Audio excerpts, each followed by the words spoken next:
Dear learners, my heartfelt felicitation to you all wherever you are. I am Chandrasekhar Sikdar, lecturer of English, Dhaka Shiksha Board Laboratory School and College.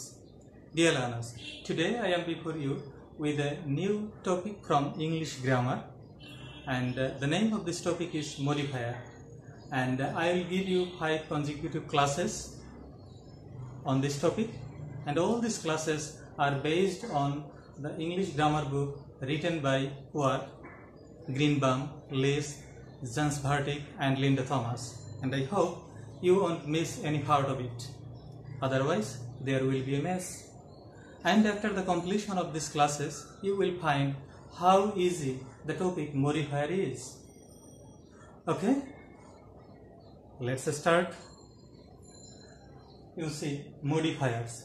The verb form of the word modifier is modify, means to change or alter the particular word in a sentence.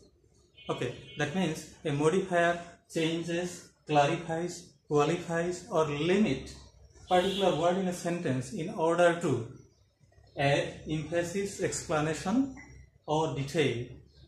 A modifier can be a single word, a phrase or a clause. So to define modifier, we can say that modifiers are words or group of words that qualifies or describe in a sentence. Okay. Now, the types. Generally, modifiers are of two types. According to the position to a word, it modifies. Okay. They are pre-modifier and the second one is post-modifier. Now, the question arises, what is pre-modifier?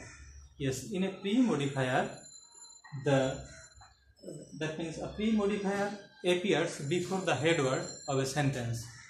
For example, it was a nice house. Here you see, house is the head word and nice, this is an adjective. It is placed before the head word. So this is pre-modifier. And post-modifier, post-modifiers appear after the head word in a sentence. For example, you say, the girl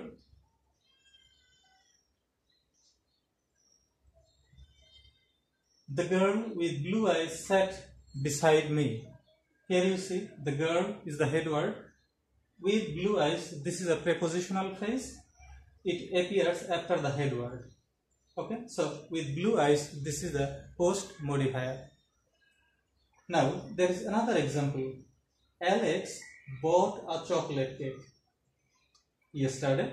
Okay, see the sentence carefully. Here you, A is a determiner as pre-modifier, chocolate, noun as pre-modifier, that means noun adjective, and cake, this is a noun, this is a head word, yesterday, that is adverb as post-modifier. So in this sentence, you see A, chocolate, these are pre-modifiers, and yesterday, this is a post-modifier that appear after the head word.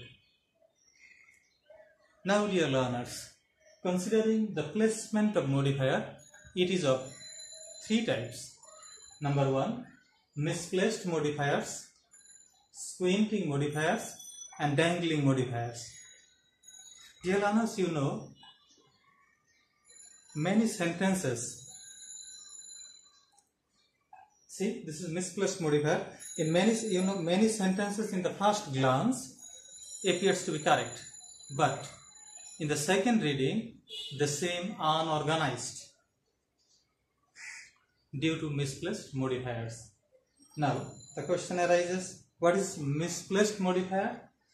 A misplaced modifier is a word or a phrase or a clause that is improperly separated from the word it is modifying.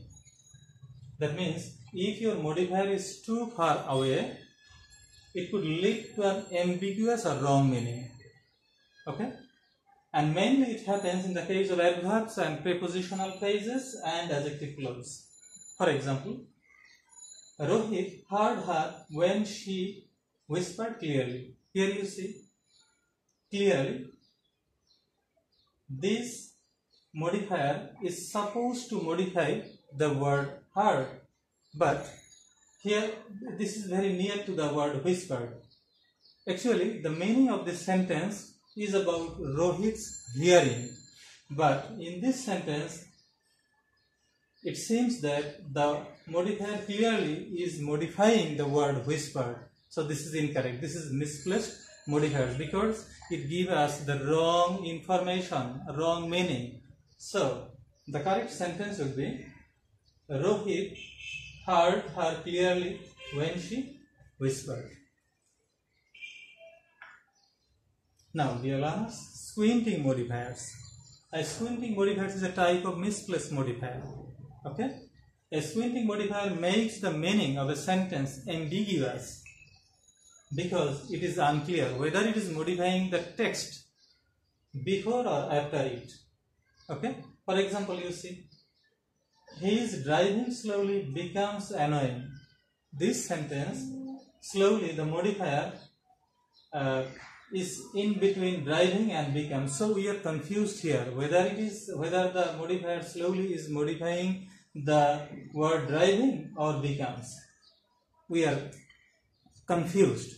So in that case, we can change this adverb slowly to an adjective form and then it will be correct. For example, you see, his slow driving becomes annoying. This is now correct. Okay. And now the third one, dangling modifiers.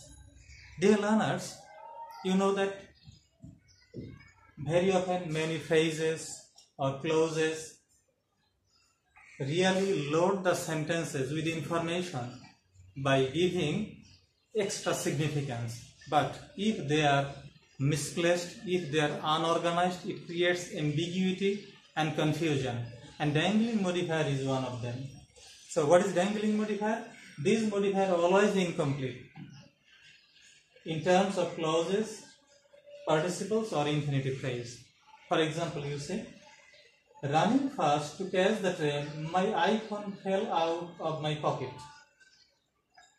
Here the meaning of this sentence as if my iPhone is running fast and it fell out of my pocket. But that is not the correct sentence or the correct meaning. Here actually the subject is missing.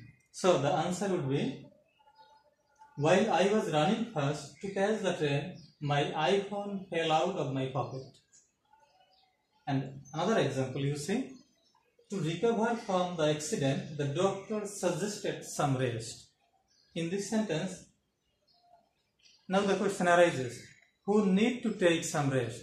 The doctor himself or the speaker? This is not clear.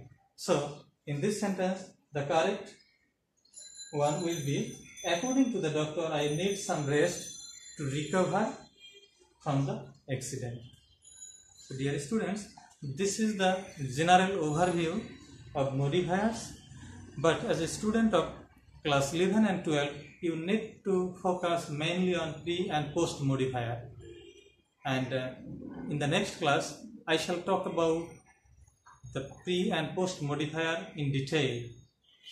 So you can you just practice this today, and in the next class I shall talk about the pre and post modifier in detail. So till then, be safe and sound. Thank you. Bye.